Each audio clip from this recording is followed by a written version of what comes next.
aquí abriendo una nueva edición de Café Financiero con toda la información necesaria para manejar mejor tu dinero.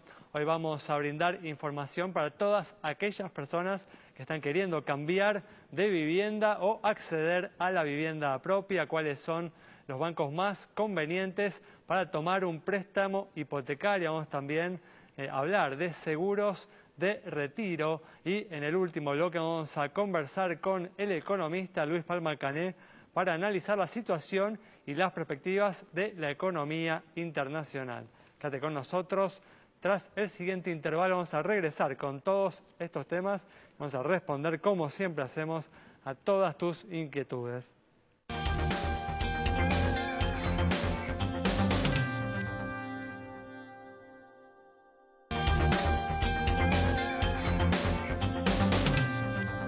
Bueno, ya estamos aquí, como siempre, con la presencia de Santiago Chelala. También nos acompaña Yamila Escala con toda la información de seguros. Y hoy también contamos con la presencia de Gastón Moltracio, como hacemos todos los viernes, para dedicarte un rato a todos aquellos que están analizando qué hacer con su dinero. Gastón va a tener algunas recomendaciones para todos ustedes. ¿Qué tal? ¿Cómo andan? Hola, ¿cómo estás? Gracias por estar una vez más aquí. Vamos a arrancar con los temas que tenemos para hoy y vamos a comenzar con un informe que hace pocos días presentó la Asociación Luchemos por la Vida.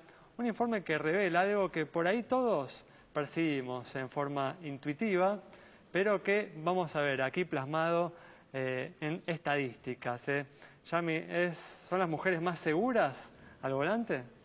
Sí, a ver, finalmente estamos hablando de seguridad vial, estamos hablando de personas que pierden la vida o resultan gravemente heridas en accidentes de tránsito acá y en cualquier parte del mundo.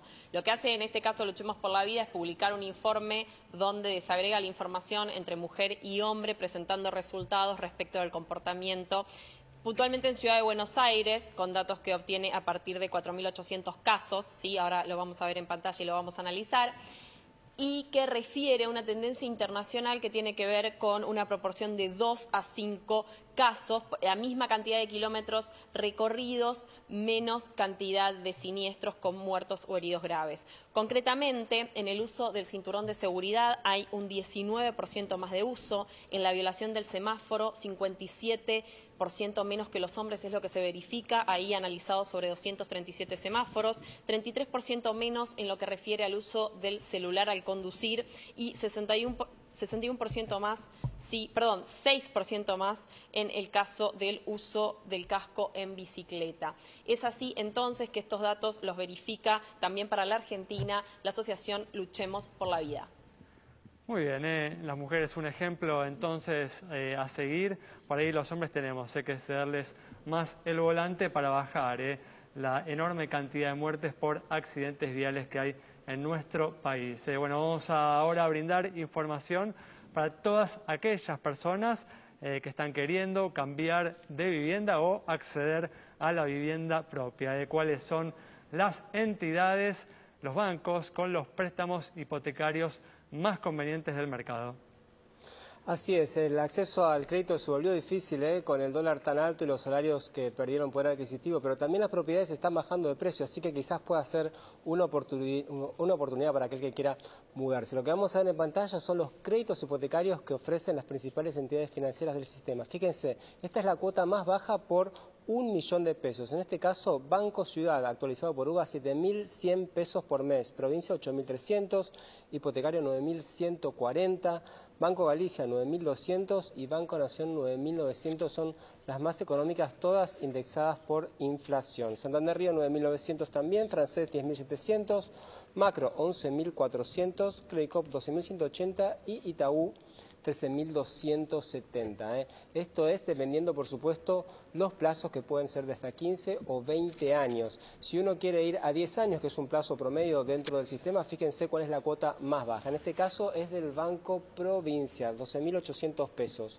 Banco Ciudad, 12.830, hipotecario 13.450, macro 15.580, Nación 14.070. Siempre estamos hablando de cuotas de 1 millón de pesos a 10 años. Ahí tenemos Itaú 14.100, Santander 14.160, arriba de 14.000 también está Credit Corp y el Banco Galicia, y cierra la lista el Banco Francés con 14.700 pesos por mes. Entonces siempre a tener en cuenta que hay mucha diferencia según el banco que elijamos y por supuesto que si esperamos que la inflación se dispare, también a tener muy presente que la cuota va subiendo a medida que suben la tasa de interés y la inflación. Toda esta información la encuentran en detalle, como siempre, en nuestra página de Facebook.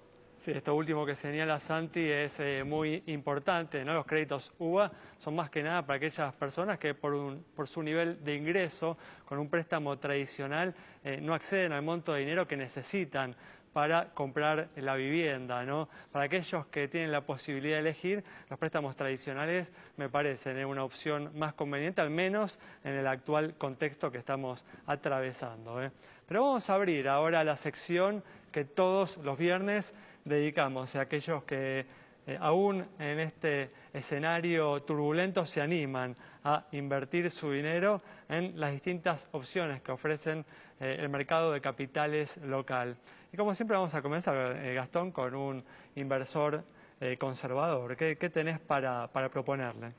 Mira, Ale, para un inversor conservador que quiere estar fuera de lo que es el riesgo político argentino para este año, nosotros en nuestra unidad estuvimos dándole vueltas a este tema y armamos un fondo que básicamente lo que hace es invertir en activos fuera de Argentina. Es decir, un inversor que tiene sus pesos, sus dólares en Argentina, a través de un fondo de saldo en trust puede sacar sus activos e invertirlos en bonos que están fuera de Argentina. Mira qué interesante. O sea, pues una propuesta entonces para evitar, ¿no?, las turbulencias que está presentando el escenario argentino. Como el escenario es binomial, es dicotómico, y muchos inversores dicen, la verdad que prefiero invertir en Argentina una vez que tengo el resultado puesto. Bueno, los invitamos a esos inversores a transitar este año en activos en dólares, en bonos. Básicamente el portafolio está invertido en bonos corporativos chilenos de altísima calidad.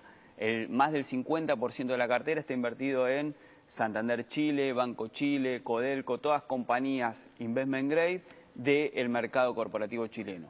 Y después una gran parte del portafolio también está invertido en bonos del Tesoro americano, con lo cual es lo más conservador que podés tener teniendo tus pesos y tus dólares en Argentina. Es decir, no es necesario abrir una cuenta en el exterior para poder acceder a este tipo de instrumentos. ¿Y qué rentabilidad ofrece este fondo, Y bueno, Gastón? debido a que es de altísima calidad, la rentabilidad no va a ser superior al 3% anual en dólares. 3% en dólares. Pero la realidad es que te permite, de alguna forma, este escenario de alta volatilidad, mitigarlo a través de este instrumento. Y insistiendo en este punto, o sea, vos entrás con una cuenta en una institución argentina. Sí, sí, sí. Tus dólares entran en una institución argentina y a la hora de querer rescatar, es un rescate T+3, es decir, te pagan a los 3 días, pero recibís ¿Y se dólares. puede entrar en pesos o solo se entra en dólares? El fondo está denominado en dólares, con lo cual hay que suscribir y rescatar siempre en dólares, que también es una buena noticia a la hora de rescatar, ¿no? Muy bien, perfecto. Y bueno, y ahora, ¿alguna opción para algún inversor que está dispuesto a asumir algo más de riesgo en la búsqueda desde ya de más rentabilidad, ¿no? Bueno, para los inversores más arriesgados que decidan transitar este año en activos en pesos, por así decirlo, nosotros estamos viendo como un activo muy atractivo el TC20, que es un bono que ajusta por inflación y que vence en el 2020. Es decir, como las expectativas inflacionarias están un poco desancladas y no sabemos cómo va a terminar la inflación para este año, este bono lo que hace es ajustarte el capital por la inflación y está rindiendo casi un 10% más inflación, venciendo en el año 2020. Entonces, la realidad es que uno puede hacer plazos fijos en los bancos a UVA más 5, más 6, hasta más 10, a plazos más largos, pero cuando haces un plazo fijo no tenés la posibilidad de entrar y salir. Este bono, si necesitas de alguna forma el dinero en algún momento o te arrepentiste de haber estado en Argentina y querés dolarizarte, lo podés vender en el mercado y dolarizarte. Un bono además que caería dentro del paraguas del fondo, ¿no? En principio. No, porque ya estábamos hablando de que vence en el año 2020, entonces... Pero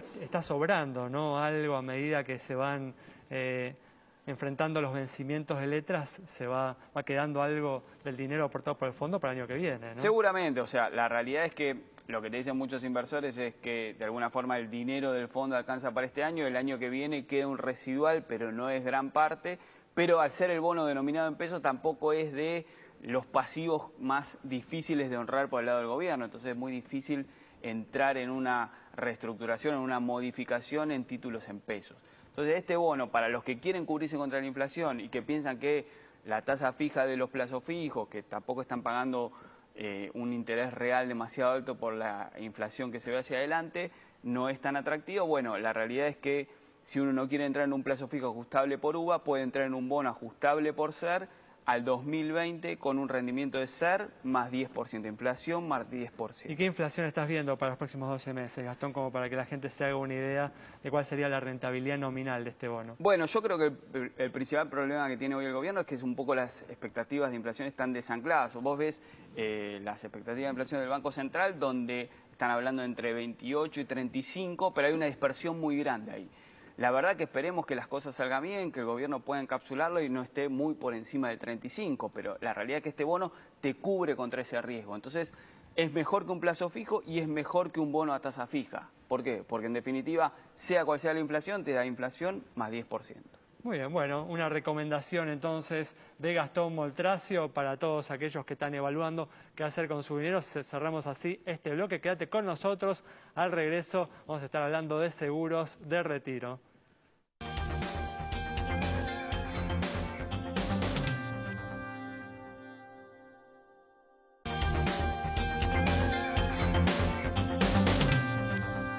Bueno, abrimos esta sección que como todos los viernes dedicamos a entrar de lleno en un producto de seguros, un producto bancario, y hoy vamos a hablar de seguros de retiro.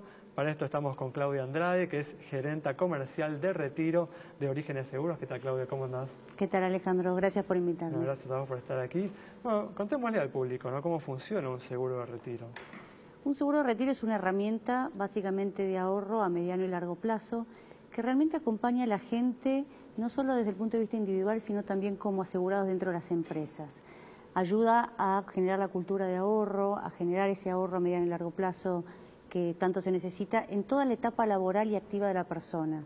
El seguro de retiro nació en el 87 como un complemento a la jubilación. Claro, ese es el objetivo central, ¿no? Exactamente. Tener un ingreso adicional para ese momento en el que uno va a sufrir una merma en sus ingresos, ¿no? Exacto, entonces de esta manera lo podrías complementar. Ahora, el producto es tan flexible que vos lo podés adaptar a toda la etapa activa de la persona, con lo cual las empresas principalmente lo utilizan para atracción y retención de personal clave, para disminuir la rotación. Cuando vos en una empresa tenés un personal muy joven, que están un año y se quieren ir y quieren tomarse el año sabático, y la realidad es que los podés retener porque haces productos a 2, 3 años, con lo cual lo acompañás. Claro. O la gente que está recién casada y quiere comprarse la casa, o está pensando en la fiesta de 15 de los hijos, o prolongar la educación de sus hijos sacando un scholarship, o sea, los ayudas a generar ese ahorro adicional. Y como lo hacemos a través de pólizas de pesos o dólares según las necesidades de la persona, realmente acompañás a la gente. ¿Por qué, Claudia, los seguros de retiro son un instrumento tan poco utilizado en nuestro país, por lo menos por los individuos, ¿no? No son muy utilizados, la realidad es porque no hay concientización hecha fuertemente desde la Cámara que nuclea todas las compañías de retiro, desde las compañías mismas, y no hay conocimiento de los productos y de estas herramientas que se utilizan y para qué se utilizan.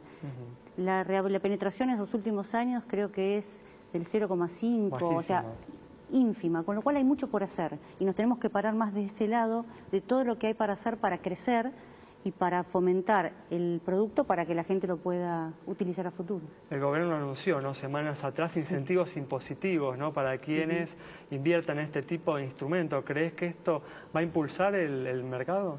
La realidad es que es un puntapié inicial fantástico. Para la industria fue una noticia muy bien recibida porque venimos trabajando hace varios años para impulsarlo nuevamente porque se había derogado hace unos años atrás.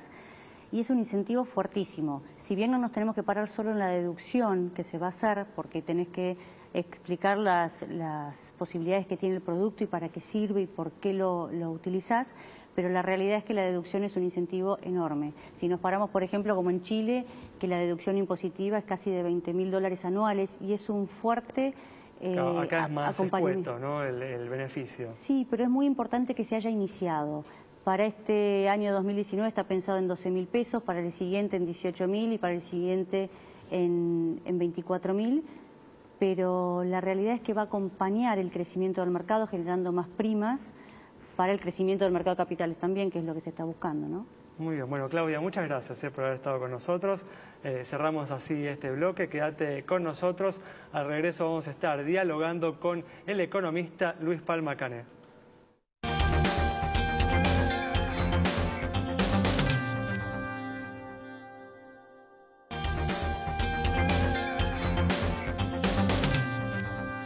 Bueno, estamos aquí con la presencia del economista Luis Palma Cané para analizar la situación y las perspectivas de la economía internacional. ¿Qué tal, Luis? ¿Cómo andás? Bien, ¿ustedes? Muy bien, gracias por estar una vez más aquí. Y bueno, uno de los días que viene atrayendo, uno de los temas que viene atrayendo la atención en estos días es el Brexit. Justamente viene habiendo muchas novedades en este sentido. Primero, la primera ministra Theresa May presentó un acuerdo con la Unión Europea en los primeros días de la semana, que fue justamente rechazado por el Parlamento inglés. Finalmente, el Parlamento después decidió igual que no va a haber una salida, un Brexit sin acuerdo. ¿Qué significa esto, Luis? Significa que en las distintas alternativas que se presentaban, o sea, el Brexit blando o el Brexit duro, el Brexit blando es lograr una salida consensuada con la Unión Europea, en la cual ya había una especie de convenio de 600 páginas que durante 2 años se negoció, vis a vis lo que se llamó el Brexit duro, que era salir sin ningún acuerdo, lo cual era salvaje, digamos, ¿no? Lo curioso del tema es que esta, digamos, votación de la Cámara de los Comunes, que era una cosa crucial, porque es inimaginable el daño económico que hubiera causado no solo al Reino Unido, sino a la Comunidad Europea, el Brexit sin acuerdo.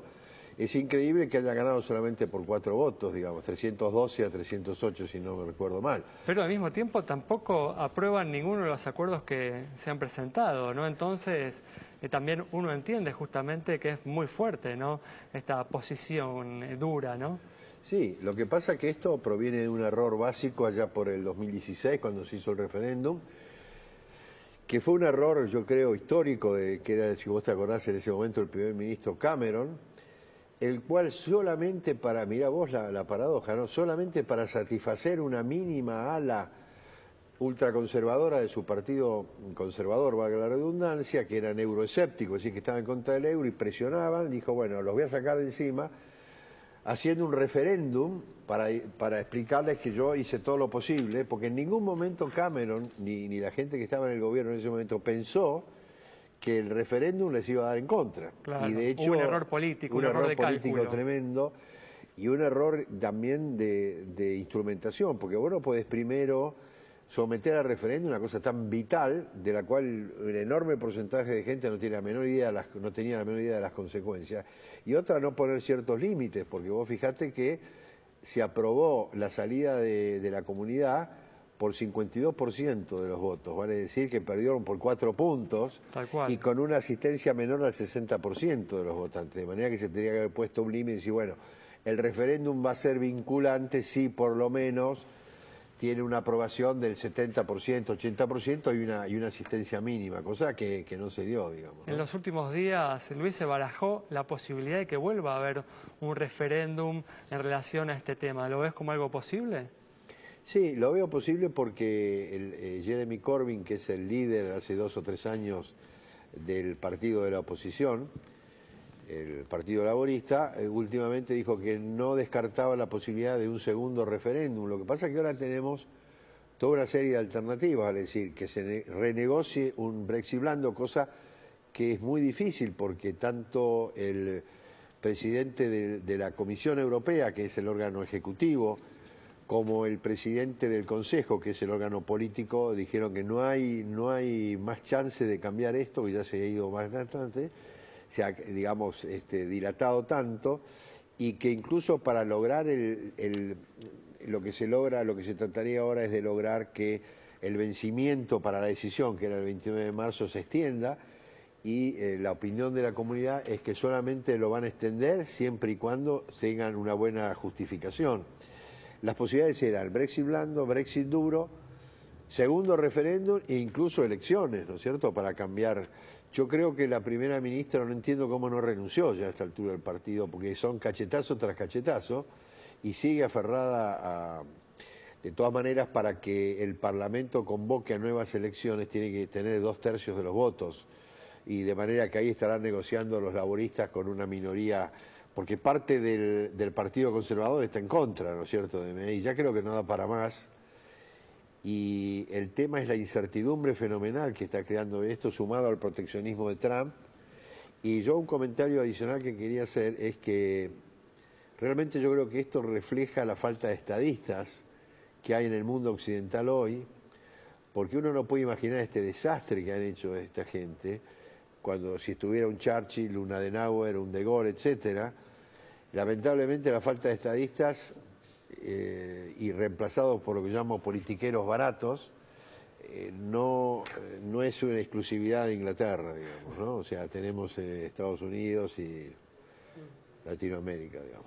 Luis, esta semana, llevándote un poco al terreno de Argentina también, esta semana estuvo el ministro Duhovne en Washington, ¿no? ¿Cómo ves el clima externo hacia la Argentina particularmente, de Estados Unidos también, ¿no? ¿Cómo está mirando el tema de elecciones en Argentina desde afuera? La respuesta es muy concreta, porque todas las consultas que uno recibe de afuera no hacen a la macroeconomía, porque la macroeconomía está más o menos jugada, ¿no? Sabemos que estamos combatiendo la inflación, que tenemos una recesión, que el plan va a tener éxito si se logra el déficit cero, si no se emite, y que baje la inflación, baje la tasa de interés y Dios quiera una buena cosecha. Todo pasa por ahí. Eso ya lo sabemos todos, no es ningún misterio. Lo único que tenemos la única incógnita macroeconómica en realidad es cuánto tiempo va a durar la recesión y cuánto tiempo va a durar para que baje la inflación. Después todo lo demás está dado, ¿no? Y Dios quiera que se cumpla eso, si no vamos a estar complicados. Pero a la pregunta tuya, el tema es el tema político, y en la parte, cómo están viendo a la Argentina, la ven con una situación de mucha vulnerabilidad externa macroeconómica, que era lo que decíamos recién, déficit comercial, déficit de balanza de pagos, déficit fiscal que se está mejorando, pero inflación y recesión. O sea, es un combo complicado, pero está dado eso. Sí, eso no se pregunta sobre eso. Ahora, el interrogante es la incertidumbre política, ¿no? Claro. La incertidumbre política es si gane quien gane, si va a continuar este modelo, entre comillas, de no corrupción, de buscar la seguridad, de alguna manera evitar la regulación del Estado, hacer una economía más market friendly, ¿no? Amiga de los mercados, o si por el contrario se va a volver al disparate de los gobiernos de Kirchner, ¿no es cierto?, que dejaron el desastre que sabemos que dejaron. Por ahí pasa la imagen y lo que el gobierno o los gobiernos extranjeros están pensando o viendo.